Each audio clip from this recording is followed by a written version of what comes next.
Halo sahabat DVS, hari ini 18 Mei 2025 acara ngunduh mantu Muhammad Prasetyo, putra dari Bapak Kasiman dan Ibu Rantinah, dengan Triwulandari, putri dari Bapak Mulyadi, dan Ibu Jumratun dari Jalan Kolim Unit 6, Kecamatan Rimbo Bujang, Kabupaten Tebo. Acara ngunduh mantu ini di tempat kediaman mempelai pria Jalan Sirsak, Desa Tebo Jaya, SP 3 Kecamatan Limbur, Lubuk, Mengkuang, Kabupaten Bungo. Iki cerita kisah wong mantu, wong Jawa ya wong Melayu, sedulure kabeh diundang, tangga-tanggane ya dikon rewang.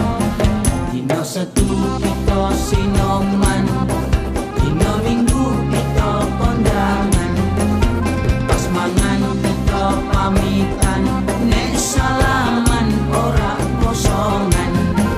Kondangan, kondangan, kondangan, nyewa kemaya, nyewa pinggan, rusi meja kanggo jagongan, kemai gawe payungan, ora kene panas, ora kene udan. Dina setu kita sinoman, dina minggu kita kondangan, pas mangan kita pamitan, nek salaman ora kosongan. Kondangan, kondangan, kondangan,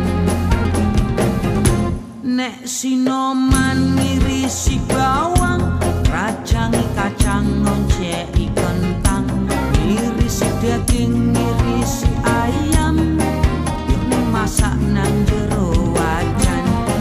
Dina setu kita sinoman, dina minggu kita kondangan, pas mangan kita pamitan, nek salaman ora kosongan. Kondangan, kondangan, kondangan.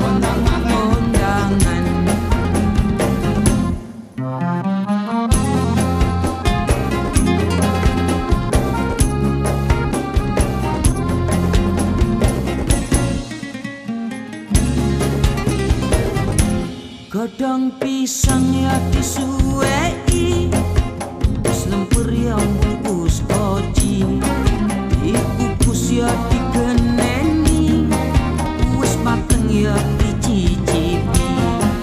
Dina setu kita sinoman, dina minggu kita kondangan, pas mangan kita pamitan, nek salaman ora kosongan.